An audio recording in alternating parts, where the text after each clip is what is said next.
You've seen the list on the internet, right?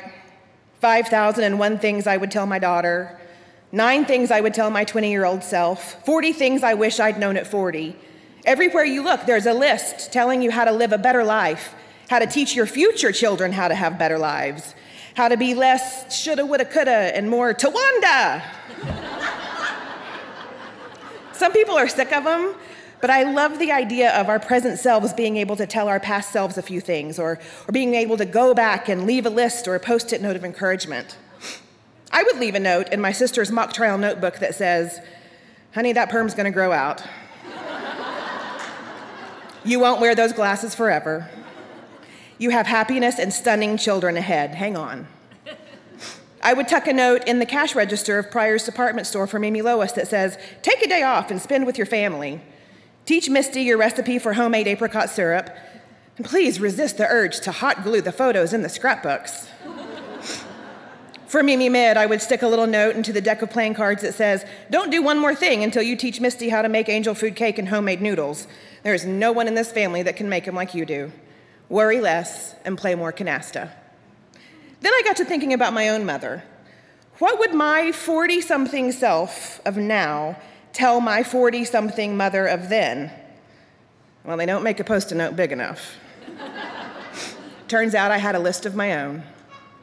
Number 1, in the mid-1980s, you will be tempted to join in with every faculty member of El Reno High School and go on the rice diet. You and your daughters will eat rice, and rice cakes, and rice. You will pretend that it is delicious and oh so filling. You will also try the heart-patient cabbage soup diet. Yeah, you know that one, right? You and your daughters will create something that smells like witch's brew and tastes like liquid scabs, and you will eat it. You will eat it until the rumbling sounds from your intestines reach the levels of the Vienna Boys Choir, and living in a house with 1 bathroom proves trickier than normal. Okay, don't do this. Don't do any of these things. Don't do anything that makes you drink instead of eat, because that is not gonna taste like creamy chocolate or delicious dreamsicle, ever. Don't spread peanut butter on circles of styrofoam and dream of being skinny. Skinny won't make you happy. Skinny won't make anyone love you. You are beautiful, and you're enough. Number 2, when you come home from a weekend away and you see a super clean house and you notice a random can of Coors Light in the fridge on the top shelf behind all the jar food, it didn't come from Valerie's house, and Audra and I weren't using it to wash our hair. Delbert didn't get sick in the bathroom from Chinese food, and most likely the reason that the wood stove smells like Everclear is because the pilot light went out and we were cold and we didn't know how else to start the fire. You should, however, be proud of the quick-witted story, the ingenuity, and survival skills displayed. Pat yourself on the back, kiddo, because you raised that girl. When she grows up and says great communication skills, intuitive learner, and self-starter on her resume, that is all you.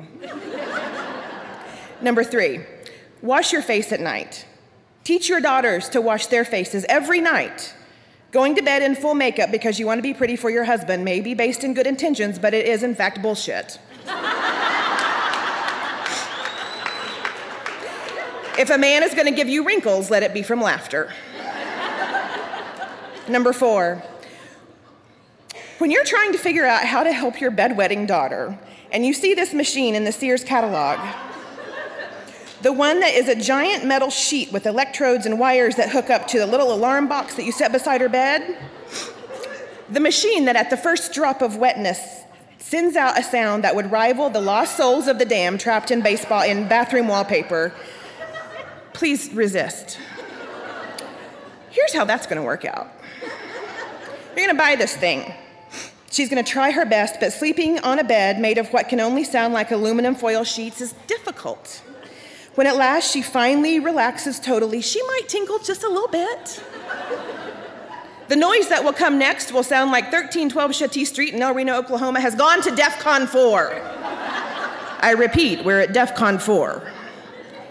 So this will literally scare the pee out of her. And the vicious cycle has begun. She will likely grow up with sleep issues. She might someday even find herself locked in her closet as she's sleepwalking and trying to find the bathroom. Don't buy that machine. Just buy more sheets. She will outgrow it. She will always be so busy that she forgets to go to the bathroom until she's hobbling cross-legged down the hall at her office, but she'll be okay. I promise you. Don't buy that machine. Number 5, watching Days of Our Lives after school with your daughters is the best thing ever. I know you're gonna feel guilty because the house is wrecked. You're working full-time, and because you're a teacher, you're working overtime, and you don't get paid much for any of it, and you're just so tired. There's laundry that needs to be folded. The carpets are full of dog hair and barrettes and brushes, and Sweet Valley High books are everywhere.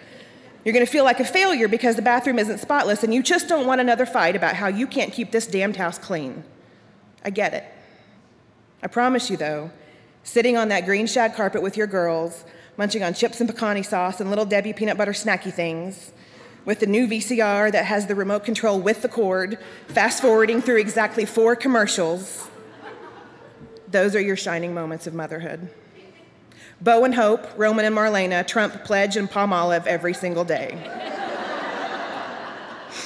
Number 6, when your girls beg you for things like a canopy bed with pastel patchwork bedding from Montgomery Ward, or a fully decorated Smurf room that's, let's just face it, it's creepy. Continue to say yes. They will grow up and they will love those rooms, and they will love those memories, and they'll remember how they would listen to the Debbie Boone 8-track of You Light Up My Life or Sesame Street Live disco when they cleaned those rooms, and it will be their best memories. Number 7, your laugh is the greatest thing ever.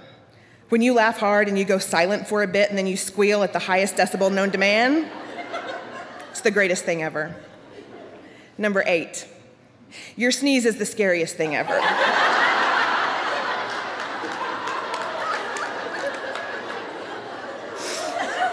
You sneeze at the highest decibel level known to man, and it comes out ahoo. You totally leave out the ch. Don't ever change either one. They are perfect. Number 9, when your daughters call you up and beg you to let them stay at their Mimi's just one more week, day, weekend, any of it, don't ever think it's because they don't love you. Rabbit ear pancakes and homemade apricot syrup are hard to compete with. Know that in letting them stay, you have given them some of the most precious times of their lives. One more minute with your mother. Know that they love you, and when they come home, they will be so happy to see your face, and that is a feeling that will never end. Number 10, when you tell your daughter that true love can actually come after 40, she won't believe you. Tell her again anyway.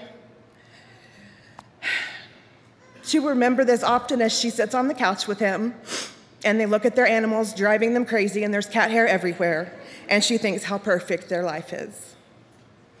I would end the list by telling her how much I love her and that for every 5 things she felt like she did wrong, she did 5,000 things right. And I would tell her not to get too mad when she finds out that her daughter was pouring that awful cough medicine down the side of the bed against the wall instead of swallowing it. That stuff was worse than the cabbage soup.